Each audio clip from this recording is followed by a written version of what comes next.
Hola, buenos días, buenas tardes, buenas noches. Vamos a ver el tema de aplasias medulares y de anemias aplásicas. Mi nombre es Claudio Carbia, soy bioquímico, ya me conocen. Así que bueno, vamos a ir pasando las diapositivas. Bueno, eso a modo de repaso de la hematopoiesis, la célula madre con su capacidad de autorrenovarse. También no recordemos que es pluripotente y después aparte prolifera, se diferencia y madura hacia todas las células maduras de la sangre, que son los glóbulos rojos, plaquetas y glóbulos blancos. Este proceso, en este caso de aplasia medular, puede llegar a estar afectado. Después tenemos un microambiente medular, que es de suma importancia, formada por grasa, colágeno, fibronectina, macrófagos, células endoteliales. Todas estas células del microambiente van a ser también de muchísima importancia en el desarrollo de la aplasia medular. Cuando hablamos de aplasia medular, en general se piensa en una aplasia medular total, aunque después vamos a ver que hay aplasias medulares de las diferentes series. Acuérdense que si hablamos de glóbulos blancos hablamos de leucopenia, si hablamos de disminución de los glóbulos rojos hablamos de anemia, disminución de las plaquetas, trombocitopenia, y si estuvieran todas las tres series bajas hablamos de pancitopenia o una aplasia medular total o global. De cómo se define entonces la aplasia medular, se define como un trastorno cuantitativo con desaparición de los precursores hematopoyéticos, sustitución por células grasas, conocido eso como médula amarilla, y el desarrollo de una pancitopenia, plaquetopenia, anemia y leucopenia. Antes usaba el término anemia plástica como algo general, como un error conceptual, porque anemia plástica lo vamos a dejar solo referido a cuando tengamos disminución de la serie eritroide. Entonces ahí ven, aplasia es lo mismo que falla, muchas veces en mucha bibliografía. Entonces se define como la falla medular o aplasia medular como la producción disminuida de uno o más de los linajes hematopoyéticos principales. El origen es bastante interesante, la patología por múltiples mecanismos disminuye la hematopoiesis y aparece la pancitopenia. Puede ser porque falten nutrientes, ya pasamos por el tema de la carencia severa de vitamina B12, sabemos que eso produce una pancitopenia, la toxicidad de drogas, ¿sí? La quimioterapia, por ejemplo, agentes químicos, radiaciones, enfermedades neoplásicas, enfermedades metabólicas, enfermedades inflamatorias. También vamos a ver que hay ciertas enfermedades virales que pueden afectar la médula ósea y pueden llevar a una aplasia medular. En este caso hablamos de un fallo medular secundario. También hay fallos primarios, que una vez que se descartaron los anteriores, tenemos que pensar que puede haber una enfermedad primaria de la médula ósea, que muchas veces la etiopatogenia no está muy bien aclarada y generalmente está asociado a factores genéticos de las células hematopoyéticas y a factores de autoinmunidad. El factor de autoinmunidad más importante son linfocitos T citotóxicos dirigidos contra las células madres y consecuentemente llevan a una aplasia medular. Ahí tenemos un algoritmo. eh, Cuando tenemos una pancitopenia, nosotros nos fijamos los antecedentes, si hay quimio, si hay rayos, si hay drogas. Después nos fijamos si tiene esplenomegalia, si es positivo o si no, y a partir de ahí hacemos un algoritmo, como vemos ahí, hasta llegar al correcto diagnóstico de la aplasia medular. Siempre generalmente terminamos, eh, fíjense que si tenemos esplenomegalia es positiva, vamos a hacer una punción de aspiración y una biopsia. Si es patológica, vamos en leucemias o linfomas. Si es normal, pensamos en un hiperesplenismo.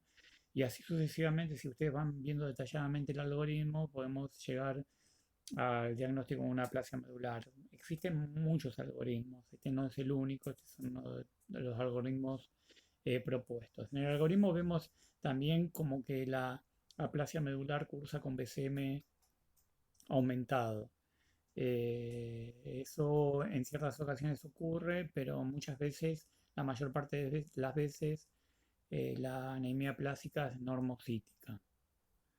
Ahí vemos la característica de lo que se conoce como anemia plástica adquirida, ¿sí?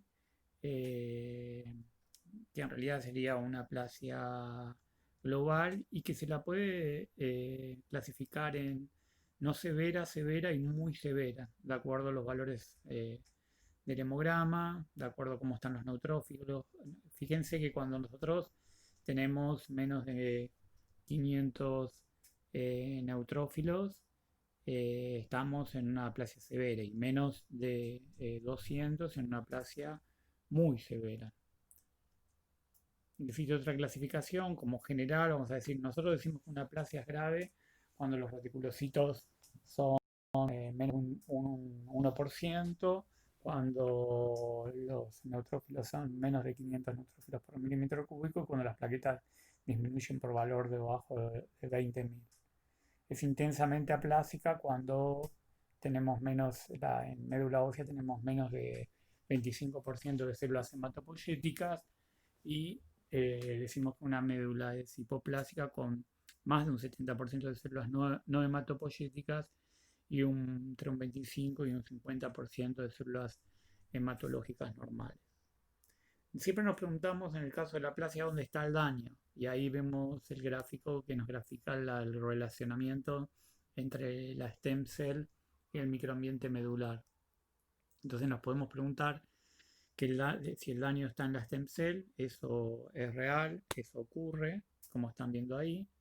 Ese daño en la stem cell puede ser un daño, un defecto congénito a nivel de la célula madre o un daño adquirido o inducido.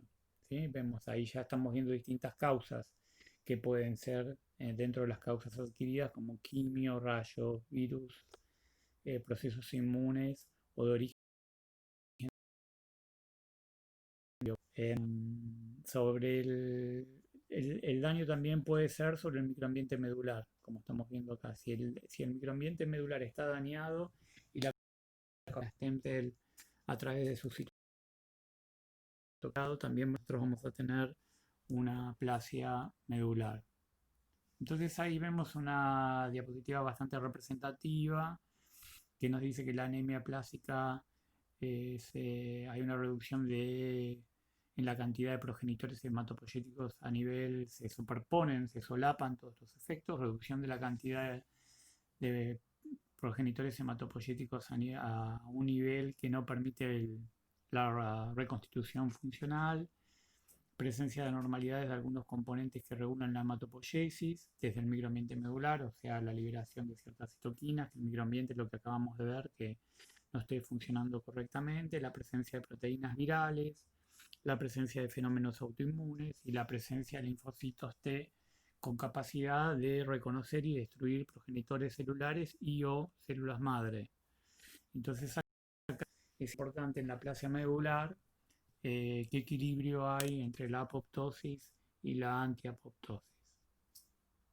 Estos linfocitos T son los responsables, pareciera que en muchos casos sí, el suero antilinfocítico o la ciclofosfamida mejora el trasplante de médula ósea en aplasia porque bloquea esos linfocitos T citotóxicos de destruir los progenitores hematopoyéticos y generalmente lo hacen a través de la producción de ciertas citoquinas como ser el tumor necrosis factor, la interleuquina 2 y el interferón. Eso es lo que nos va el interferón. Fíjense que por ejemplo el interferón proveniente de los ordenadores de médula ósea de pacientes con aplasia inhibe el crecimiento de stem cell normales. Eso está demostrando que ese interferón está produciendo una disminución en la proliferación. Los anticuerpos anti-interferón recuperan el crecimiento, lógico, porque están bloqueando uno de los factores que inhiben el crecimiento. los anticuerpos antilinfocitos mejoran clínicamente a los pacientes porque estamos bloqueando justamente al linfocito productor de estas citoquinas. Si la aplasia es de la serie roja, los linfocitos T de médula ósea de los pacientes inhiben la proliferación eritroide. También muestra esta lógica en la dinámica de las citoquinas. Entonces nosotros podemos ver que estos linfocitos son los que van a bloquear al tejido hematopoyético. Ahí estamos viendo una diapositiva también. Estamos viendo cómo el linfocito T citotóxico a través de la producción de interferón gamma y tumor necrosis se relaciona con la célula hematopoyética, la inhibe, la destruye. Esa célula hematopoyética podría ser una célula madre o stem cells. Acuérdense, el ligando Fas y que existe un receptor para ese ligando Fas relacionado con la apoptosis. Entonces la producción de una mayor cantidad de ligando de Fas y que al unirse a su correspondiente receptor va a inducir la apoptosis o muerte programada de las células. ¿Sí? Ahí estamos viendo el efecto de la toxicidad de los linfocitos. Entonces, bueno, como vemos, en general podemos decir que el daño en muchos casos está en la célula madre, pero puede estar también en formadoras de colonias el daño y también ya en los precursores. Estamos viendo un poquito cómo es la renovación, eso ustedes lo saben. Un glóbulo rojo es el que más vive, 120 días, renovación de 0,8% diaria. Las plaquetas 7 días y los polimorfonucleares duran unas horas, por eso ese porcentaje de renovación diaria tienen un recambio muy alto. Siempre la neutropenia, porque puede producir una infección severa, sepsis. Ahí vemos la hematopoiesis y vemos que cuando se activan esos linfocitos citotóxicos, se puede destruir la serie eritroide, vamos a tener hipoxia, se puede destruir la serie plaquetaria, vamos a tener sangrado y se puede destruir la serie blanca y vamos a tener procesos infecciosos. Si tuvieran todas las series bajas, nosotros hablábamos de pancitopenia de las células maduras. Existen clasificaciones de las insuficiencias medulares, cualitativas, globales. Tenemos la aplasia medular adquirida, que a su vez puede ser idiopática, dijimos, o secundaria, y tenemos la aplasia medular congénita. Y después tenemos las aplasias cuantitativas parciales, ¿no? Que afecten alguna de las series, la eritroblastopenia, las neutropenias, trombocitopenia. Y dentro de ciencias medulares tenemos que pertenecen a otro grupo, globales síndromes mielodisplásicos. Si bien los síndromes mielodisplásicos se caracterizan por una anemia refractaria, también pueden tener una tricitopenia. Y en las parciales tenemos las diseritropoiesis, las disgranulopoiesis y las distrombopoiesis. Si las clasificamos de acuerdo a su etiología, pueden ser de origen hereditario, como habíamos dicho, o puede ser de origen secundario. De origen secundario, ¿se acuerdan lo que habíamos dicho en las primeras slides o diapositivas? Radiaciones ionizantes, medicamentos, el listado de medicamentos es grandísimo. En primer lugar están los citostáticos, pero hay antibióticos, cloranfenicol, hay antirreumáticos, hay muchísimas. El listado de medicamentos es muy grande, cada vez más grande, que pueden producir una aplasia medular, exposición a productos semejantes al benceno y después virus, ¿no? Virus, tenemos el virus de Epstein-Barr, responsable de la mononucleosis infecciosa, citomegalovirus, hepatitis C, HIV, son causantes también de muchas veces aplasias medulares que pueden ser parciales o totales. Enfermedades inmunes, en donde tenemos, por ejemplo, lupus, como están viendo ahí. La hemoglobina, otras causas, la hemoglobina paroxística nocturna, como causa de aplasia medular. El embarazo, la aplasia asociada a embarazo también es un tema bastante importante.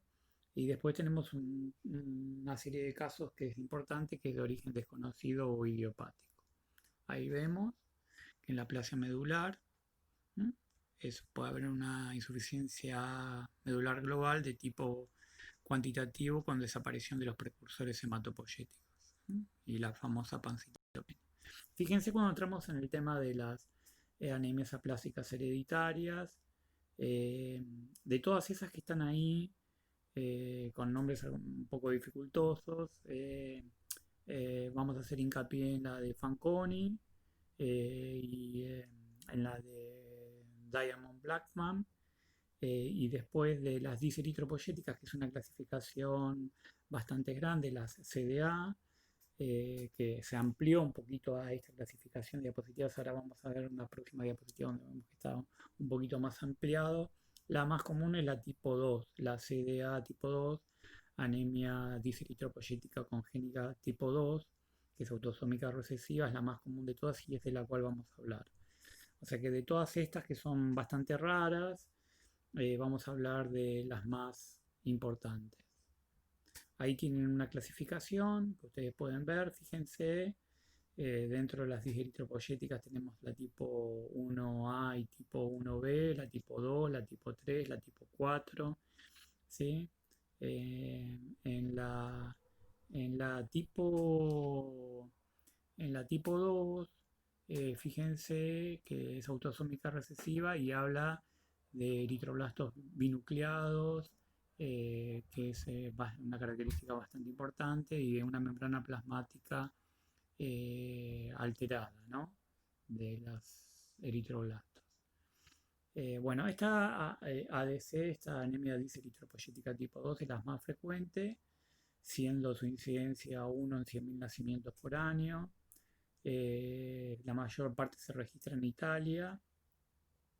Es conocida como EMPAS, ¿sí? Porque por los multinúcleos que le decía de los eritroblastos, esos núcleos, sobre todo en los eritroblastos ortocromáticos multinucleados, y porque es sensible al suero acidificado.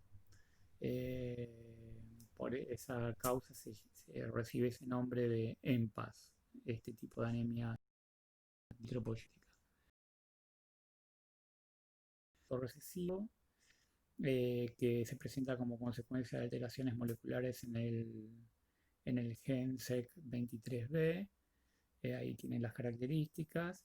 Lo interesante de esto es que la proteína SEC23B es uno de los componentes del complemento multimérico del COP2, del Coat Protein, que participa en la vía secretoria de las células eucariotas. Ustedes acuérdense que en la síntesis de proteínas se sintetizaban en el retículo endoplásmico rugoso y después iban al aparato de Golgi, donde en el aparato de Golgi sufrían modificaciones, generalmente de glicosilaciones exportadas.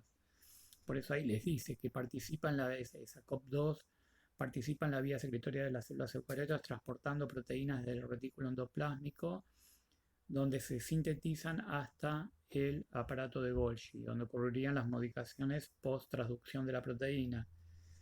Esta vía es crítica para la formación de la membrana, localización de las proteínas dentro de la célula y secreción de factores extracelulares. Por eso, la alteración en la capa de la membrana celular de estos eritroblastos, y esto muestra que en el mecanismo molecular de esta patología EMPAS está asociada al SEC23B.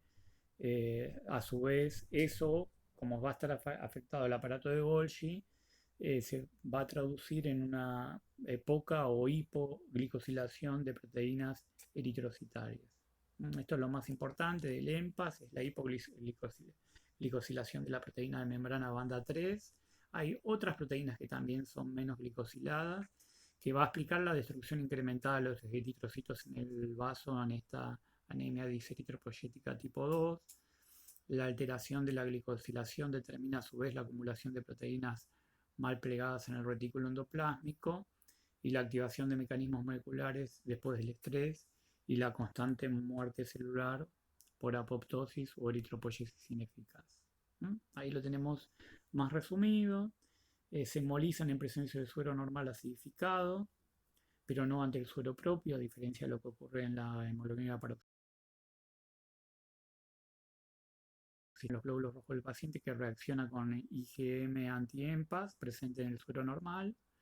Y eso se debe a que están alteradas estas glicoproteínas de la membrana, ¿no? Es un defecto enzimático en la glicosilación de la banda 3, pero también están afectadas la proteína 5,5 y la glicoforina.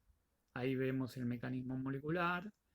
Hay una pérdida de polilactosaminas, de las proteínas que no pueden glicosilarse, como la banda 3 y la banda 4,5, la glicoforina A, y hay una acumulación de alteración en las membranas, ¿no? Eso se puede ver en esas alteraciones en las proteínas eritrocíticas, se puede ver haciendo una electroforesis de SDS-Page, corriendo las proteínas de membrana, y ahí vamos a ver estas alteraciones eritrocíticas. ¿Sí? Fíjense ahí los eritroblastos ortocromáticos polinucleados que se ven en la diapositiva.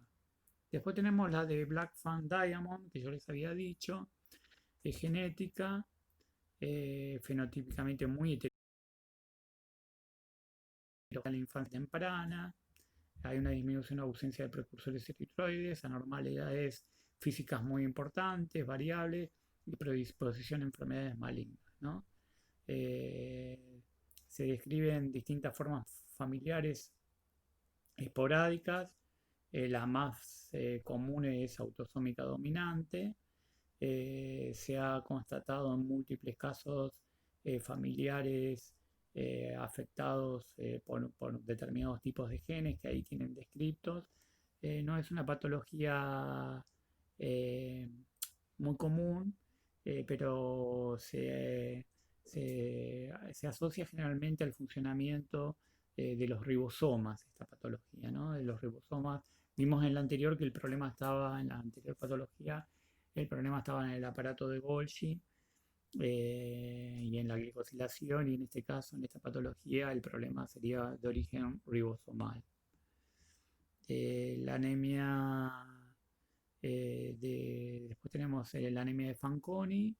Esto está, fíjense como cada anemia plástica está relacionada con procesos distintos desde el punto de vista bioquímico. Esta está relacionada con ciertos genes, el FAC y el FFA, relacionadas a la protección celular, y relacionadas acá el problema está en el DNA, en la reparación del DNA, en la neutralización de los radicales libres, pero el problema fundamentalmente está en genes que controlan la reparación del DNA, ¿no? La anemia de Fanconi es un síndrome de fragilidad cromosómica, autosómico recesivo, por la presencia de malformaciones congénitas muy diversas, insuficiencia medular progresiva y tendencia a enfermedades malignas, sobre todo a leucemia no linfoblástica aguda y tumores sólidos. La anemia de Fanconi fue descubierta en el año 1927 por un pediatra suizo, Guido Fanconi, de ahí viene el nombre. Tiene diferentes malformaciones congénitas. El paciente tiene astenia, infecciones a repetición, sangrados. El diagnóstico precoz va a permitir un buen control hematológico. Bueno, y esta es una patología, la anemia de Fanconi, que es el grupo más frecuente de las anemias aplásicas en la infancia. Es rara, de mayor prevalencia en las últimas décadas debido al uso de técnicas que nosotros podemos demostrar esta fragilidad cromosómica. Fíjense cómo nosotros fuimos pasando por los diferentes tipos de aplasias eritropoyéticas y cómo los mecanismos moleculares fueron todos diferentes en cada una de las que describimos. Una característica general de las aplasias es el aumento de hierro en la médula ósea. Porque no es utilizado el hierro, entonces estos pacientes cursan con ferremia elevada, transferrina disminuida, porcentaje de saturación aumentado y generalmente ferritinas súper aumentadas, de valores de mayor de 1000 nanogramos por mililitro. Que están relacionadas al acúmulo de hierro en el organismo, ¿no? El diagnóstico de la aplasia se establece con los resultados del equipamiento hematológico, de lo que ya vimos en el autoanalizador, porque vamos a ver una pancitopenia o una disminución de alguna de las series. Después, en el área médica, vamos a tener la biopsia de la médula ósea, que va a mostrar una hipocelularidad generalmente menos de un 30% de lo normal. Y después hay que ver si hay esplenomegalia, no hay hepatomegalia, adenomegalia, todas las características de lo que habíamos visto. Es muy importante el tema del test de Hahn para descartar o corroborar la HPN. De la HPN nosotros no vamos a hablar en esta clase porque se habla en una clase particular, que es la NPH o HPN, pero hay que tenerla en cuenta para descartarla. Eh, entonces, con la prueba de Hahn, si en el examen negativo es todo normal, pero si los resultados son anormales, acuérdense, HPN y tenemos que empezar ¿se acuerdan? En la EMPAS que habíamos hablado. Los datos del laboratorio, la característica común, pancitopenia, es reiterativo, la anemia normocrómica normocítica, yo les dije en algunos casos puede ocurrir que sea macrocítica, blanca se observa leucopenia, menos de 500 estamos en un cuadro grave, menos de 200 en un cuadro de muchísima gravedad, menos de 200 neutrófilos por milímetro cúbico, y la trombocitopenia de la serie plaquetaria. Hay que hacer un diagnóstico diferencial, es importante, con mielofibrosis, con leucemia aguda, con los linfomas, con los mielomas, con lupus. Ahí lo tienen también escrito: leucemias agudas, leucemia de células vellosas, linfomas, HPN. Hay que hacer el diagnóstico diferencial, la evolución y el tratamiento. La anemia plástica es muy severa, de ser tratada de manera rápida porque la morbilidad y mortalidad es muy grande. Así toda la supervivencia promedio es de 3 a 6 meses. Es una enfermedad de mal pronóstico en general, con una evolución rápida. Problemas de anemia, problemas hemorrágicos e infecciones recurrentes. El primer tratamiento es eliminar el agente causal. Vimos que en la secundaria salió un agente causal. Será de múltiple apoyo, transfusiones de eritrocitos, momentáneamente plaquetas y leucocitos, mientras se busca algún tipo de tratamiento donde se incluye la inmunosupresión con la globulina antitimocito, con la ciclosporina, con la ciclofosfamida. Esos serían los tratamientos de inmunosupresión. Y después nos queda como tratamiento el trasplante de médula ósea, ¿no? Tratamiento alogeneico, o nos toca el tema del trasplante de progenitores hematopoyéticos, de autotrasplante de células madre o trasplante de células madre. Eh, Les agradezco mucho que me hayan escuchado, y nos vemos en la próxima.